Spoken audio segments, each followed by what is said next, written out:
नमस्कार, मैं रवीश कुमार। आम बजट की समीक्षा का दौर चल रहा है, लंबा चलेगा। बजट से पहले आने वाला आर्थिक सर्वे आ गया है। नमस्कार, मैं रवीश कुमार। इस जाति का बड़ा हिस्सा जिसके पास है, चुनाव में जीत उसी की होने वाली है। हम पत्रकारों के पास अगर कोई मीटर होता तो हम चुनाव से पहले माप कर आपको बता देते कि इस बार मुसलमान किसको वोट देगा। हम चकनवाला इलाका में हैं, जो अमरोहा संसदीय क्षेत्र के धनौरा विधानसभा में है ना। और ये गंगा की नहर है, आप जो देख रहे हैं। लोग इस जगह से उस जगह जाने के लिए इस पॉन्टून पुल का इस्तेमाल करते हैं, जो एक तरह से धंसा हुआ है।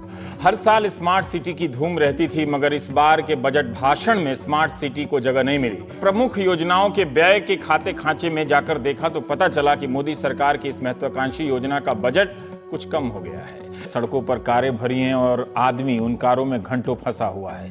हवा की हालत खराब है, थोड़ी सी बरसात होती है और शहर डूबने लगते हैं। कुछ हफ्ते पहले यहाँ पर एयर प्यूरिफायर लगाया गया था दिल्ली सरकार के प्रोजेक्ट और एक कंपनी की मदद से मिलकर, लेकिन चंद हफ्तों के बाद वो अब नहीं है। बिना कर्मचारी के ही हम चाहते हैं कि दिल्ली, मुंबई, लंदन, न्यूयॉर्क जैसा हो जाए, फ्री में। दिल्ली विश्वविद्यालय का एक कॉलेज है रामजस। इस साल इस कॉलेज के 100 साल पूरे हो गए। उस वक्त हमारे पूर्वजों ने आजाद भारत का नारा लगाना शुरू कर दिया था।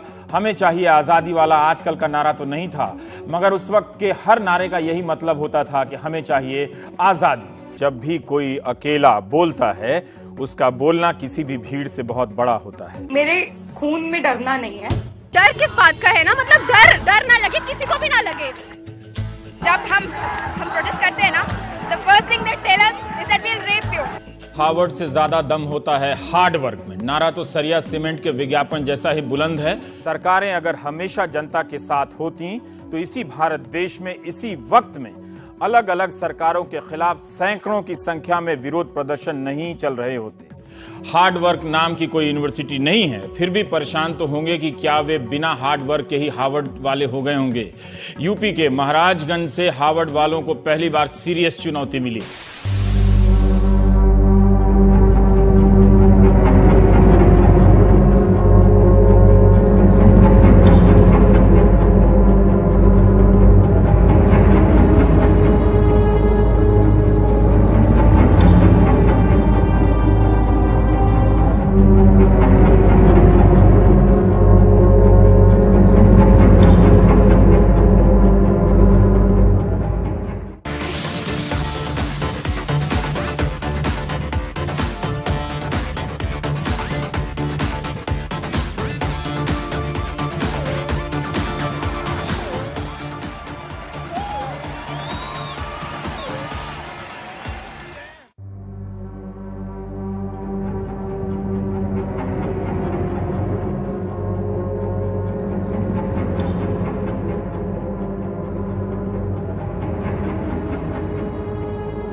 अंधों के हाथ से ईमान का आईना छीन लाया हूँ। सियासी अंधों के हाथ से ईमान का आईना छीन लाया हूँ। चटके न अत्यधिक विश्वास करके तब तुम्हें थमाया हूँ। ये अपने माई बाऊ को हटा के आए हैं बच्चे, अपने माई बाऊ को हटा के आए ये बच्चे। उत्तर प्रदेश दशकों से खाए हैं बहुत गच्चे, उत्तर प्रदेश दशकों से खाए हैं बहुत गच्चे। दो लोगों ने गले मिल लिए हैं आपस में हमको। हाँ, ये दो गले मिले हैं थाम, पप्पू लल्ला नया है झाम। अरे राम राम राम, अरे राम राम राम। क्या बोले? हर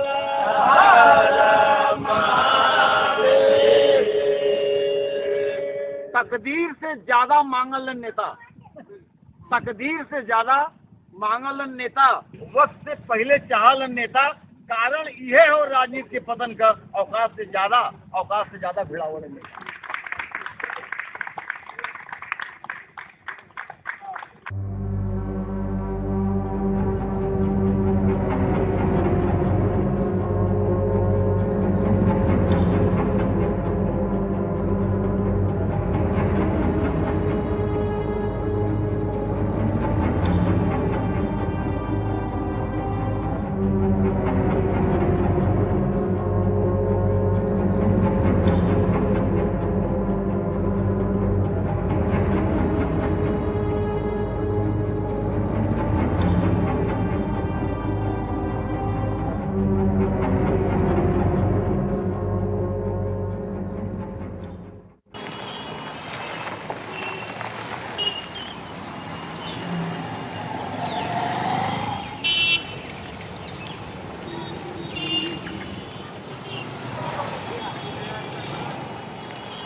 हर एक के जीवन में ऐसे अवसर नहीं आते। ईश्वर की इच्छा के बिना ऐसा सौभाग्य प्राप्त नहीं होता है।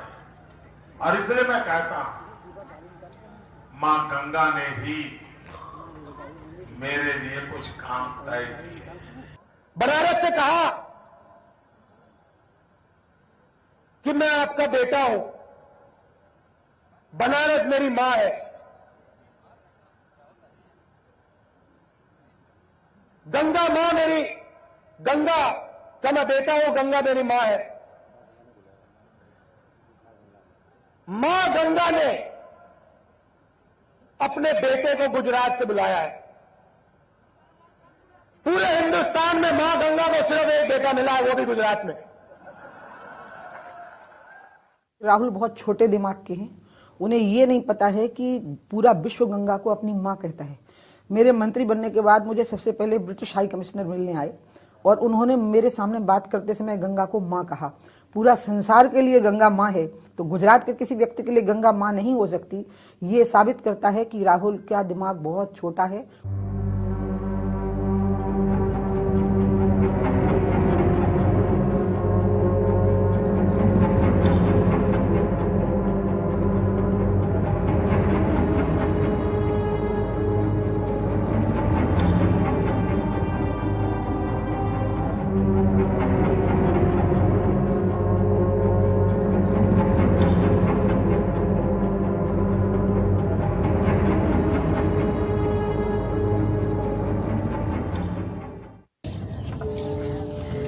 काम में अंतर यही है कि मतलब जो चल रहा था पहले मशीन से, अब लोग उसको चप्पू से चला रहे हैं। और क्या, मशीन ख़राब हो जा रहा है, बिगड़ जा रहा है, उसके लिए कोई मतलब सुन नहीं रहा है, जल्दी आ भी नहीं रहा है। अब बैटरी चार्ज कराने के लिए ऊपर ले जाना पड़ रहा है, बहुत मेहनत करना पड़ रहा है, लेकिन चल रहा है ये बोट, ऐसा बात नहीं है। फिर सही मायने में ये सक्सेस भी नहीं है।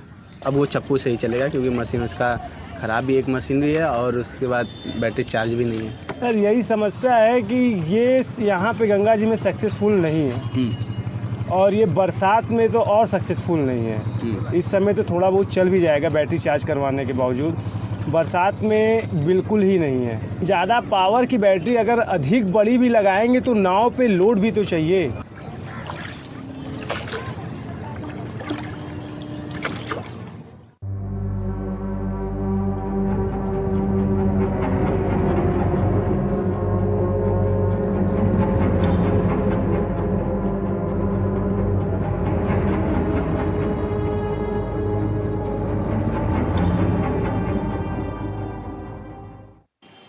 नहीं, मुझे लगता है ये मूलभूत मुद्दे नहीं उठाए जा रहे हैं क्योंकि जो इलेक्शन है खासकर ये जाति आधारित, सभी पार्टियां जाति के आधार पर वोटों को मतलब अपने पक्ष में करने में जुटी हुई है। जैसे कि सड़क की समस्याएं हो गई, ट्रैफिक जैम्स हो गए, घाटों की समस्याएं हो गई, पोल्यूशन फ्री सिटी बनाने के लिए सोच, ये सब नहीं है हमारे लोकल पॉलिटिशियंस में। इस चुनाव में अगर कहिए तो मुझे नहीं दिखा है कहीं भी बनारस के मुद्दों को लेकर के बातें की जा रही है।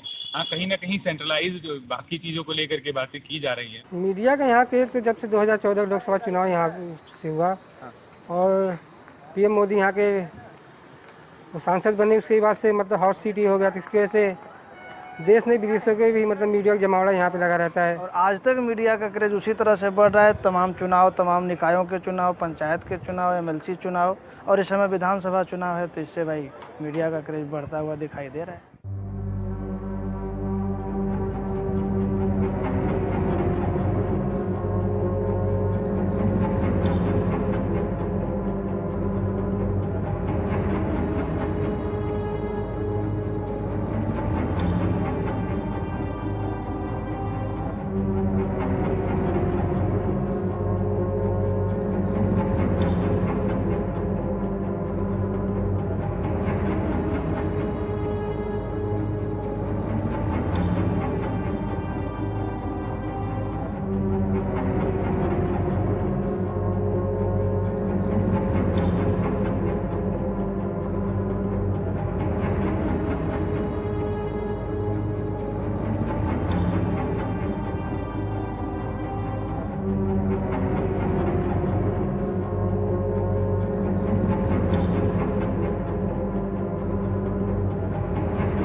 There are several factors which are influencing UP. Bad governance of the SP and the BSP. The narrow social basis. You see, what the SP and BSP did was they evolved a political model where they only empowered one community or two communities each.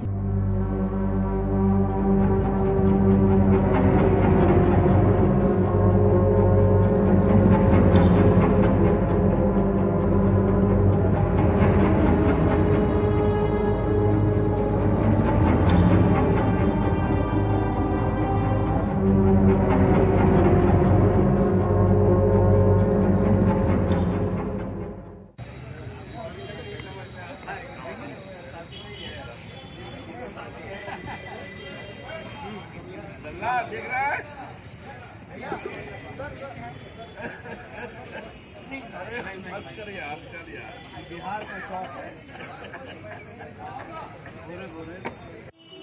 हम इस समय बनारस के राम भंडार में हैं। इस कढ़ाई में अभी कटलेट छन रहा है, लेकिन सुबह के समय यहाँ पर गरम गरम कचौड़ियाँ निकलती हैं और इसी कढ़ाई से निकली हुई कचौड़ी को यहाँ पर तमाम ऐसे नेता हैं जो यहाँ खाते हैं, यहाँ पर आते हैं। और अगर कोई बनारस यहाँ आता है तो अगर बनारस में राम भंडार में अगर नहीं आया, यहाँ की कचौड़ी और यहाँ का जायके का स्वाद नहीं लिया तो वो नहीं तो उसका पूरा नहीं होता है बनारस। और चूँकि चुनाव है, राजनीति है, लिहाजा बनारस में मिजाज बनाने के लिए यहाँ पर चाय पान और कचौड़ी की दुकानों पर भी राजनीति के अपने तमाम तरह के राजनीति की चर्चाएं भी होती है। ये आप जो हैं दिल्ली से आए हुए हैं, आप कांग्रेस के नेता हैं राम भंडार प्रचार के लिए। क्या नाम है आपका? मेरा नाम अब्दुल अली अजीजी है। हाँ अब्दुल साहब, यहाँ पर आप आए कि यहाँ प्रचार के लिए आए हैं कांग्रेस के? जी जी। अच्छा, तो कांग्रेस के प्रचार के लिए आए तो क्या पाया आपने यहाँ पर, क्या देखा, किस तरीके से आप लोग प्रचार कर रहे हैं? क्योंकि बीजेपी के तो तमाम ऐसे नेता हैं जो यहाँ पर तो संक्षिप्त में कहें तो ऐसा लग रहा है कि यहाँ की गंदगी देखते हुए, सड़कों की वो देखते हुए लग रहा है कि राम तेरी गंगा मैली हो गई पापियों को पाप धोते धोते। यहाँ के जो सड़कों की हालत है, जो विकास का मुद्दा था, जो विकास का वादा किया गया था चमक जाएगा बनारस, तो सुबह बनारस की जो रंगीनियाँ थी मुझे लगता है उस पर पर्दा पड़ गया 2014 के बाद। ये बताइए क्या नाम है आपका? गौरव गुप्ता। गौरव, ये बताओ कि तुम्हारे यहाँ अब तक कितने मीडिया के लोग और कितने नेता लोग आ चुके हैं? नेता लोगों की बात करें तो मीडिया के लोग बहुत आए, इधर भी तो बहुत आ रहे हैं, रोज आ रहे हैं, रोज इंटरव्यू कर रहे हैं। और अभी पिछले दिनों हमारे मंत्री जी आए थे, श्री रविशंकर जी आए थे, JP नड्डा जी आए। आम लोग की तरह तो बाहर ही बैठे, अंदर कुछ भीड़ थी तो बाहर बैठ के आराम से नाश्ता किया उन्होंने। कचौड़ी के बाद हम पप्पू के चाय की दुकान पर हैं। ये 80 घाट की वो पप्पू की चाय की दुकान है जिसकी शोहरत किताबों में दर्ज हो चुकी है और हर तरफ यहाँ पर चाय की चुस्की लेते और चर्चा करते हुए लोग आपको यहाँ नज़र आ जाएंगे। अंदर और बाहर हर तरफ जो है वो कांग्रेस, हर तरफ जो है वो हर पार्टियों की चर्चाएं यहाँ होती रहती है। चाय की दुकान पर लोग चाय का लुत्फ़ लेते हैं। ये अड़ी लगती है और इन अड़ियों में यहाँ पर चर्चा यहाँ होती रहती है। हम अगर आपसे यहाँ की इस अड़ी का इतिहास जानना चाहें तो क्या, किस तरह से चर्चाएँ होती है सब नेताओं की, सारे पार्टियों की? अड़ी की चर्चा सवेरे तो आप आए ही थे, तो अड़ी तो हमारी बहुत दिन से चल रही है। मेरा नाम UN पांडे और 85 ईयर्स ओल्ड, तो मतलब 80 भजनी में मेरा ख्याल हम ही रह गए हैं। हम ही रह गए। तो मतलब हर राजनीतिक मैं इस अड़ी को 50 साल से जानता हूँ।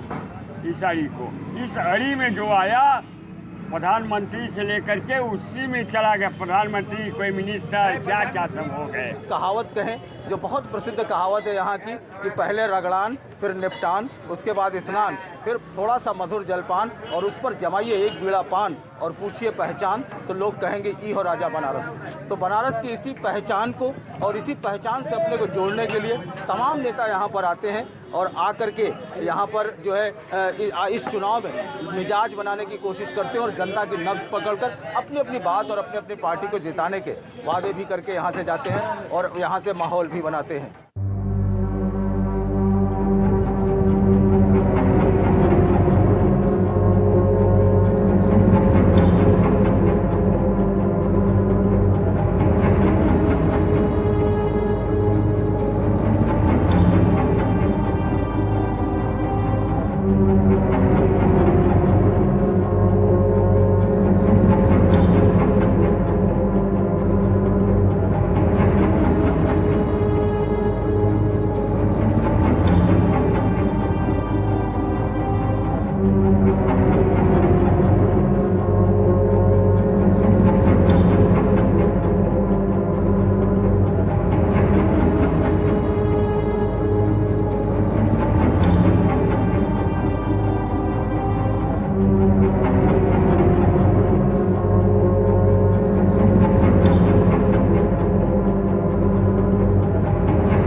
प्रधानमंत्री जी ने खुद इस बात को बड़े स्पष्ट शब्दों में कहा कि पूर्वी भारत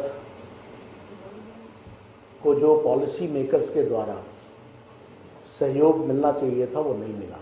लेकिन मुझे लगता है कि कांग्रेस की राजनीति भी विफल हो चुकी है, कांग्रेस की अर्थव्यवस्था की कल्पना भी विफल हो चुकी है। इस बार भाजपा के बहुमत की जो सरकार बनने जा रही है उसमें पूर्वी उत्तर प्रदेश का योगदान ज्यादा होगा। इस सभागार में जितनी हमारी वरिष्ठ बहनें बैठी हैं, उन्होंने जो अपने जर्नी की, अपने जीवन की शुरुआत की, तो चीजें काफी डिफिकल्ट थी, थोड़ी मुश्किल सी थी। यमुना जी जैसी बहनों के लिए हमारा सबसे बड़ा योगदान होगा कि हम प्रोत्साहित कर रहे हैं हमारी आने वाली पीढ़ी को भी कि आपके वोट के दम पे आप अपने भविष्य का निर्माण करें। एक बार फिर वाजपेयी जी बहुत बहुत धन्यवाद। और लौट कर जब मैं आऊंगी अगर पूछने की तो जीत की मिठाई खिला दीजिएगा। और जो 2012 का उनका घोषणा पत्र का वादा था 24 घंटे बिजली पूरे प्रदेश में देने का, उस वादे का क्या हुआ? जो मुआवजा भेजा गया वह वितरण नहीं किया गया। ये प्रधानमंत्री नरेंद्र मोदी जी की सरकार है, जिस सरकार के मुखिया स्वयं जब भी राष्ट्र को संबोधित करते हैं उनकी सरकार क्या काम कर रही है, क्यों कर रही है और किस हद तक उसने जो अपने लक्ष्य तय किए थे उसको कहां तक प्राप्त किया है, इसका ब्यौरा स्वयं प्रधानमंत्री जी देते हैं।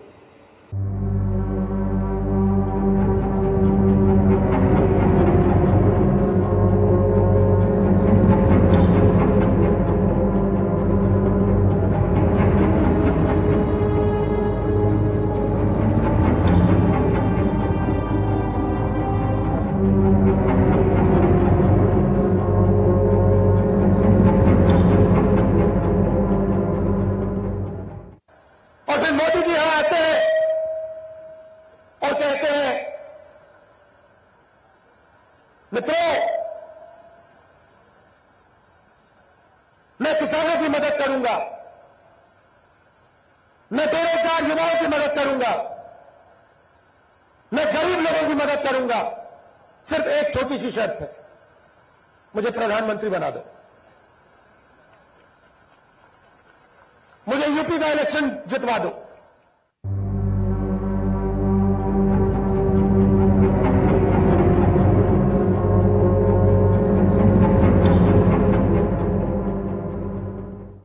सुश्री बहन मायावती जी, जो कि उत्तर प्रदेश की 4 बार मुख्यमंत्री रह चुकी हैं, हमारी पार्टी की राष्ट्रीय अध्यक्ष भी हैं और 5वीं बार 11 तारीख को मुख्यमंत्री बनने जा रही हैं।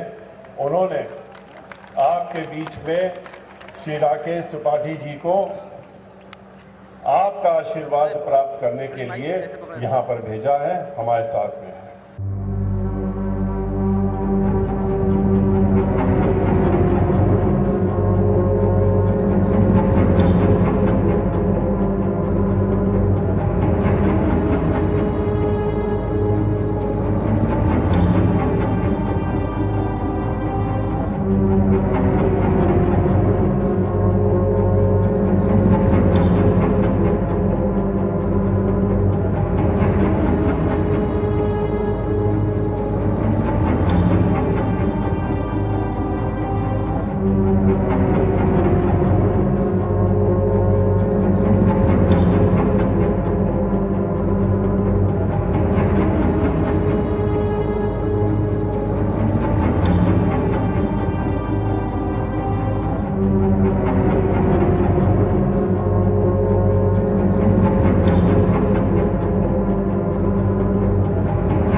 क्या लगता है सर बनारस में क्या होने वाला? अरे बीजेपी छोड़ कुछ नहीं, सब बेकार वाहियात, सब कोनो कूड़ा करकट, सब लड़त बाइन चुनाव। यहाँ भैया देश के देखे के हो ना कि आरटी पार्टी का करी ये अपने बाप का नहीं भैल ओके और का अकेलाता पार्टी है मेहरारू का नाम है बाप का क्या बात कर देला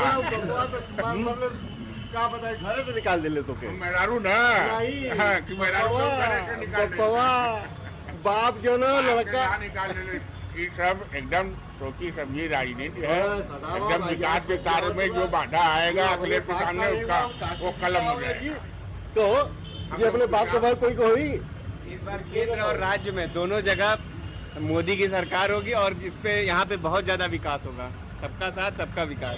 यहाँ यूपी में मोदी की सरकार बनेगी, बीजेपी की और वो केवल मोदी की वजह से बनेगी, मोदी की वजह से ही जी। यहाँ कैंडिडेट कोई बढ़िया खड़ा ही नहीं है। दादा रहते तो उम्मीद था, अब तो ले जाएंगे। कैंडिडेट के अलावा यहाँ इस बार हवा चल रही है, सपा और कांग्रेस का गठबंधन एकदम मजबूती से एकदम आगे बढ़ रहा है। मजबूती से चल रही है गठबंधन। टिकट के बंटवारे की वजह से ऐसा हुआ। टिकट के बंटवारे की वजह से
हमारे सहयोगियों ने बनारस की जरूरतों पर, उनके मुद्दों पर भी कुछ रिपोर्ट पेश की है, हम आपको दिखाना चाहते हैं।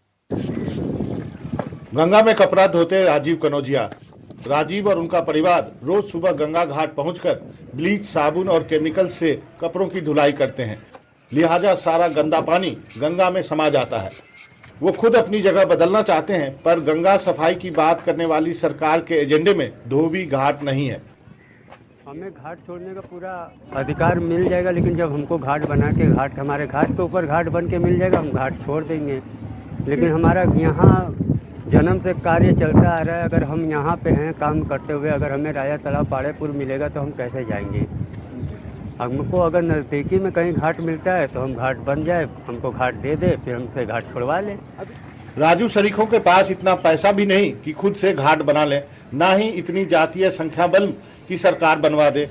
हालांकि प्रगल्भ जैसे नौजवान ने लॉन्ड्री मशीनें लगवाई हैं, जो धुलाई से निकला पानी सीधे सीवर में डालने के बजाय ट्रीटमेंट प्लांट से गुजारते हैं। ये लोग शहर के धोबियों को मशीन की धुलाई के लिए भी ट्रेन कर रहे हैं। मैं धोबियों को अपग्रेड करूं with the latest knowledge and technologies with for the modern amenities such as washing machines and all, तो इसलिए मैंने ये लॉन्ड्री खोली। वाराणसी में करीब 500 धोबियों का परिवार रोजाना गंगा में कपड़े धोता है। वोट लिहाज से यह संख्या करीब 35,000 की है। पीएम मोदी के एक्शन प्लान में गंगा से धोबियों को हटाया जाना भी शामिल है, पर इससे पहले मुकम्मल इंतजाम करना होगा, नहीं तो ये घर के रहेंगे ना ही घाट के। हम लोग को रहा कि हम लोग को यहाँ पे मिलेगा तभी हटेंगे। सरकार अंतिम पायदान पे बैठे लोगों के लिए वादा तो बहुत करती है, लेकिन उन तक मदद नहीं पहुंच पाती है। यदि मदद पहुंच पाती तो इन धोबियों का भी कल्याण हो जाता और गंगा भी थोड़ी कम मैली होती। वाराणसी से अजय सिंह के साथ मनोरंजन भारती, एनडीटीवी इंडिया के लिए।